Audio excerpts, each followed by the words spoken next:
réarmer moralement le troupe à la défense de la mère patrie. L'humanité célèbre, c'est mardi 25 avril 2023, la journée mondiale de lutte contre le paludisme, occasion de souligner la nécessité d'un engagement politique durable en faveur de la prévention du paludisme. Et Jean-Pierre Delot sera de la partie pour le compte de sa revue de presse. Voilà tout pour les sommaires. Je le disais en titre, honoré et comblé de joie, le chef spirituel de l'église kumbangiste remercie le président de la République pour avoir décrété la date du 6 avril comme journée fériée et payée en RDC. Simon Kimbangu Kiangani estime que cette décision de Félix Tshisekedi était illuminée par le Saint-Esprit. Patrick Moukoui. Les colonnes de fidèles kimbanguistes défilant dans les rues du pays. Il en sera désormais ainsi, chaque 6 avril. La journée dédiée au combat de Simon Kimbangu et de la conscience africaine, une promesse du chef de l'État aux fidèles kimbanguistes qui prend corps à la grande satisfaction des défenseurs de l'héritage du grand prophète africain. Après une première célébration réussie en 2023, le chef spirituel de l'église kimbanguiste est venu personnellement remercier le président de la République pour la concrétisation de sa promesse faite en 2021. Simon Kimbangu Kiangani sollicite le soutien et les prières de celles pour le président Félix Antoine Tshisekedi. La participation de la RDC aux assemblées de printemps FMI, Banque mondiale, le ministre de la Communication et Médias, porte-parole du gouvernement, était face au chevalier de la plume, du micro et de la caméra avec son homologue de la finance à ces sujets. Je vous propose de suivre cet extrait choisi par Jacques Kabouaba. Beaucoup de choses ont été dites récemment, notamment ces mauvaises nouvelles qui ont été relayées disant que le budget devait être réduit de 16 à 3 milliards. J'espère que vous n'y avez pas cru et j'espère que de manière automatique, certains d'entre vous y ont répondu parce qu'il n'est pas le cas. Vous savez que nous avons fait le choix de la transparence et de manière régulière, nous avons le ministre des Finances qui vient à cet exercice pour vous dire. Et donc, s'il y a des difficultés, s'il faut retoucher le budget, nous serons le premier à vous dire. Nous voudrons que vous puissiez nous faire en liminaire les rapports de mission que vous avez effectués à Washington il y a quelques jours, comme fait au Conseil des ministres. Monsieur le ministre, vous avez la parole. Sur le plan mondial, ce qu'il faut retenir, c'est que il y a encore beaucoup d'inquiétudes par rapport à l'évolution de l'économie mondiale. On nous informe que tous les indicateurs actuels laissent présager d'une baisse de la croissance économique l'année prochaine. On pensait qu'on serait à 3,4%, on pourrait descendre à 2,8% l'année prochaine, en moyenne au niveau mondial. Nous, RDC, nous prévoyons 8% pour l'année en cours, alors qu'au niveau mondial, on prévoit une inflation globale de 2,8% en baisse, parce que la prévision initiale était de 3,4%. En termes d'inflation également, on anticipe le maintien d'une inflation assez importante, de l'ordre de 5% dans les pays riches et de l'ordre de 13 à 15% dans les pays à faible revenu. Ce qui nous concerne, nous, en tant que pays. Donc nous n'évoluons pas en marge de l'économie mondiale. Nous sommes d'ailleurs un pays très exposé, puisque nous vivons essentiellement des produits que nous exportons. Et donc, ces évolutions mondiales, nous devons les suivre et nous devons voir comment nous nous positionnons pour réduire leur impact chez nous. Pour ce qui est de la situation de nos programmes avec ces institutions, vous savez que nous sommes en programme avec le FMI, en programme avec la Banque mondiale également. Nous sommes un pays aujourd'hui qui a des chiffres au niveau macroéconomique qui sont enviés par tout le monde.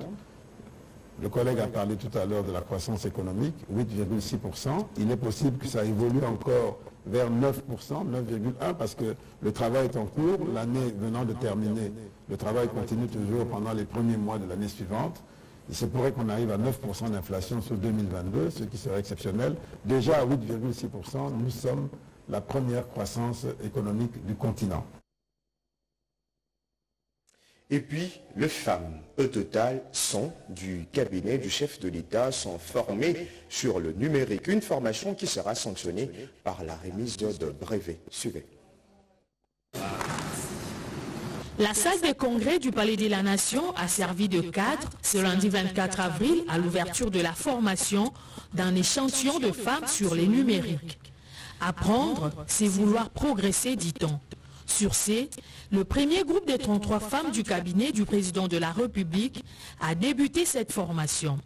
Pendant 3 jours, soit du 24 au 26 avril prochain, ces femmes auront une connaissance sur les mondes numériques. Ouvert ce lundi 24 avril par les directeurs des cabinets adjoints du chef de l'État, chargé de questions politiques, juridiques et diplomatiques Nicole Toumba-Boacha, sous les hauts patronages du président de la République, cette formation ira jusqu'au 5 mai pour le 3e groupe. Il n'est pas question que ce numérique ne soit réservé qu'à une catégorie particulière, qu'on appelle les hommes. Donc, comment conquérir ce droit du numérique? 1. En faisant entendre sa voix, avec mon histoire des doigts, du droit des doigts. 2. En se soutenant les unes et les autres.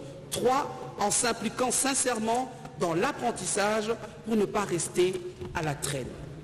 Nous devons, sans se décourager, je l'ai dit, malgré les stéréotypes, malgré les clichés, malgré les préjugés ou les mots qui fâchent, c'est ainsi qu'on pourra appuyer la vision de notre chef de l'État, le grand champion, qui n'a de cesse d'encenser les femmes par rapport à leur capacité de se tenir debout devant les hommes, sans entrer en guerre, simplement pour exiger une considération. Au total, un échantillon des 100 femmes du cabinet va bénéficier de cette formation sur les numériques qui sera sanctionnée par la remise de brevets.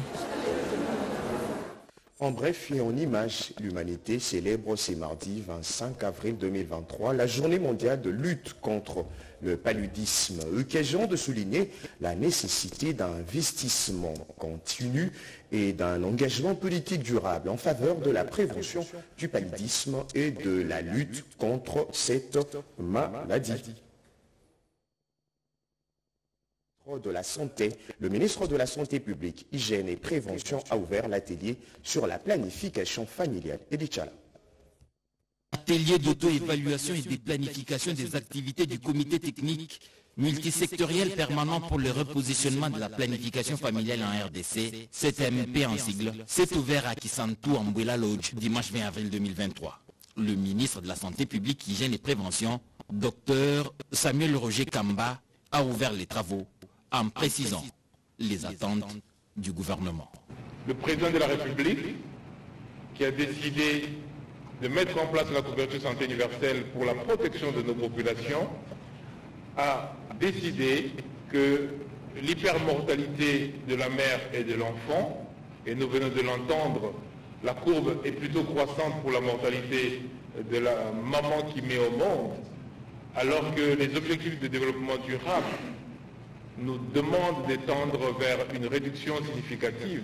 Je suis venu vous encourager à ce que, aussi bien au niveau de la coordination, c'est-à-dire du comité technique multisectoriel de planning familial, aussi bien au niveau du secrétariat technique qu'au niveau même de la plénière, nous puissions nous poser de vraies questions. Est-ce que nous continuons juste comme nous le faisons ou est-ce que nous nous remettons vraiment en cause? La planification familiale est l'une des stratégies clés pour réduire significativement les décès maternels et infantiles, accroître l'autonomisation de la femme et contribuer à l'augmentation de la productivité, un des axes de la couverture santé universelle, vision du président de la République, Félix-Antoine Tshisekedi. Savez-vous que la richesse de nations modernes se mesure par leur capacité d'innovation en sciences et en technologie? La semaine de la science et de technologie a fermé ses portes dans la salle de spectacle du centre Wallonie-Bruxelles de la Gombe.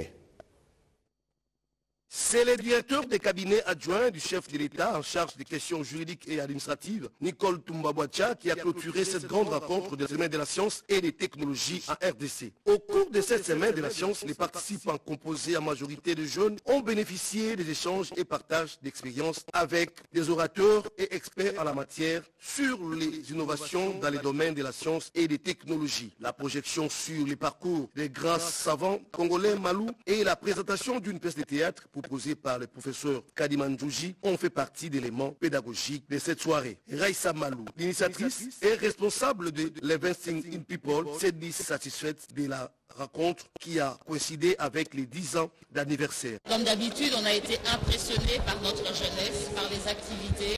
Ça a été d'un grand moment de joie. Et ce sont ces jeunes qui vont faire ce travail de pouvoir conscientiser les filles et les garçons d'aller dans des disciplines techniques et scientifiques. Pour sa part, Nicole Toumba-Boacha s'est réjoui de cette rencontre qui favorise et encourage les jeunes à s'intéresser des sciences et des technologies. Ça représente simplement un capital important par rapport à la foi qu'on met dans la jeunesse, qui s'éduque. Le chef de l'État a mis un point d'honneur à ce que l'éducation soit transcrite dans tout ce qui concerne le développement du pays.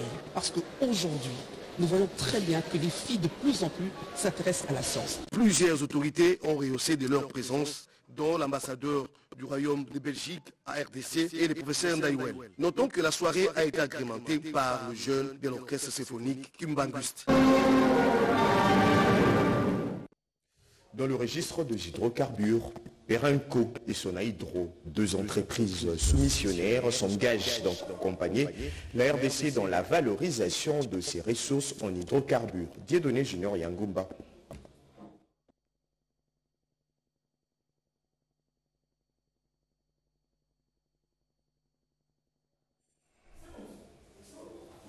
Je le disais, Perenco et Sonaïdro, deux entreprises soumissionnaires, s'engagent d'accompagner la RDC dans la valorisation de ses ressources en hydrocarbures. Un reportage signé Dieudonné Junior Yangumba.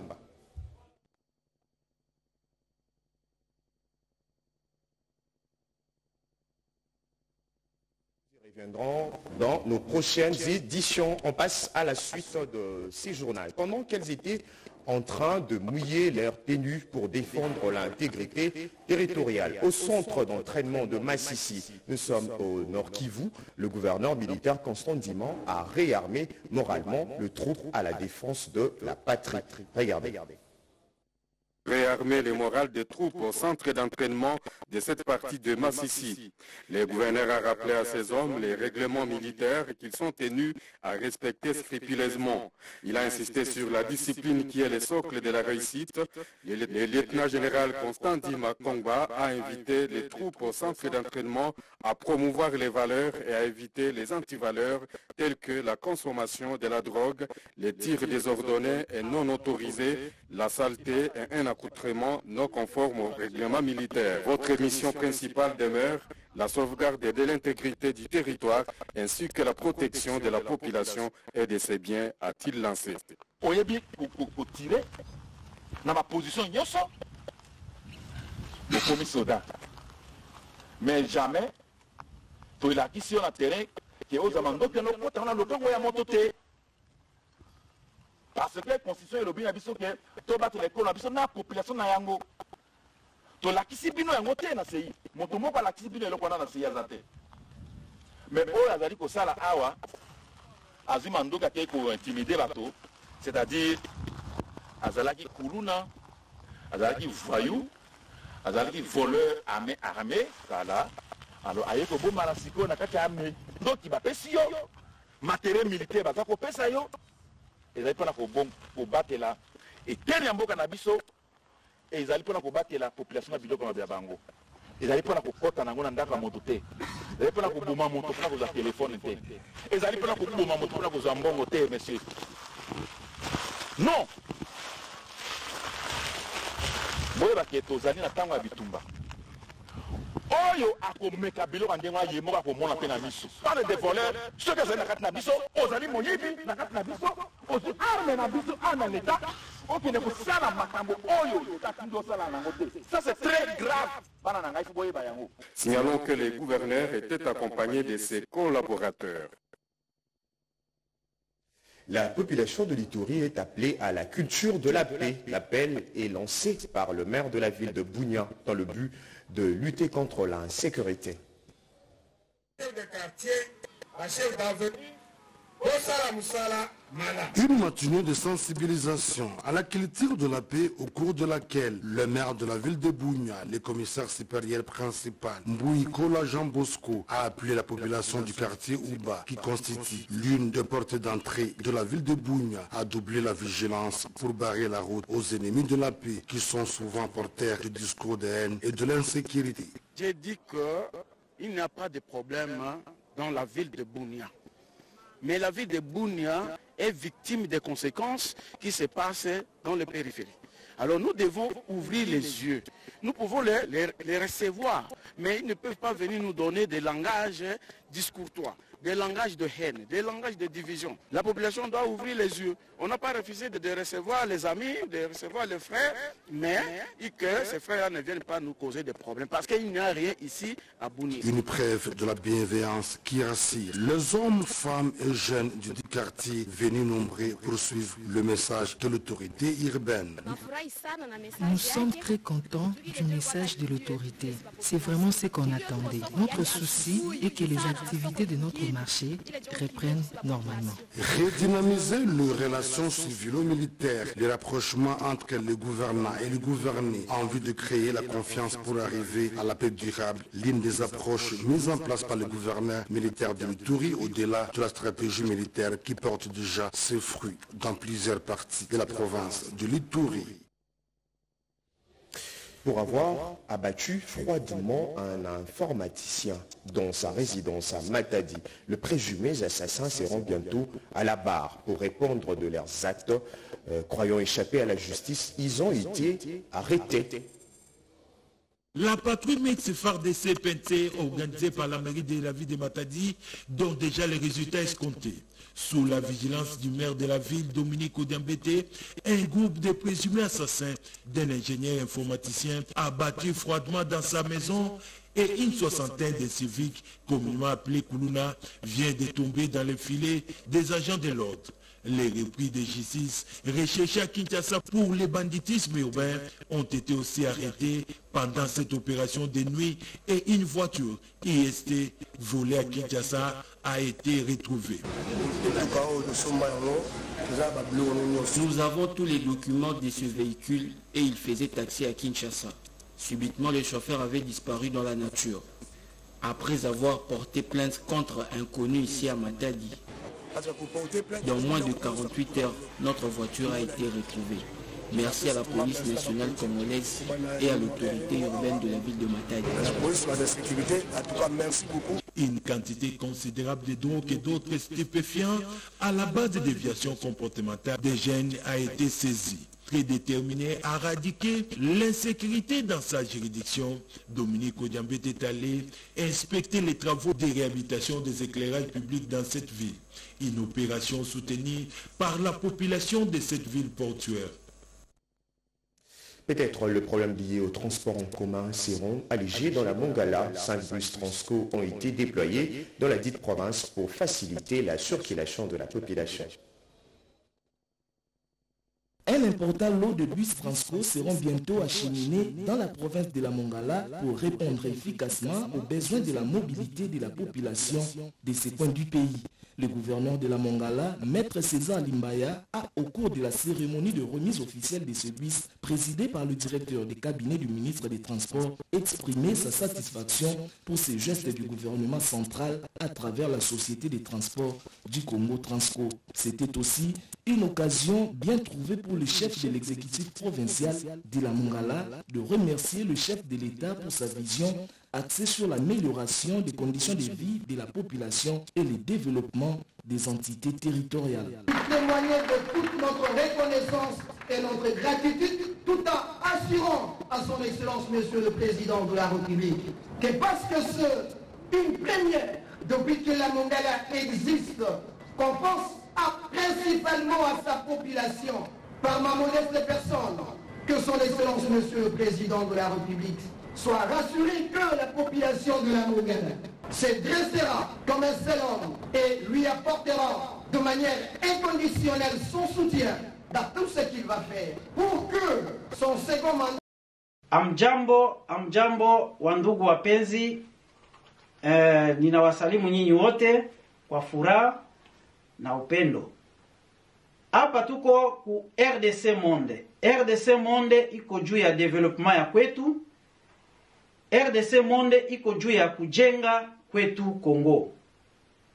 Tunawaomba mkuje wengi wa Kongomani muingie ndani ya RDC Monde. Iko mzuri sana, tukikuwa wengi tutafanya vitu ya maana sana. Tunawaomba tena Wakongole wote wa diaspora hapa kwenye tuko Bulaya, mkuye wengi, muingie wengi, itakuwa vizuri zaidi na tutajenga nchi yetu kwa furaha sana. Tusisahau kutia watoto wetu ndani. Juu watoto wetu njo avenir ya kesho. Mungu ni mkubwa. Mungu ni mkubwa. Hiyo monta tulikuwa tunatarajia kupata, ile monta inakaribia. Ile monta tulitarajia inakaribia. Tunakuwa karibu tupate ile monta, tueneze na tuendelee. Asante sana, tunashukuru sana Mungu. RDC Monde ezali awa pona development na mboka na biso. Boya ebele, boya bokota poto tonga mboka na biso. Surtout ba diaspora oyo tozala bango awa ya Congolais, ba diaspora congolais. Bokota tozala ebele poto tonga mboka na biso. Kobosa na teto tia pe bana na kati, bana na biso bazala na kati. Po bana wana nde avenir ya lobby.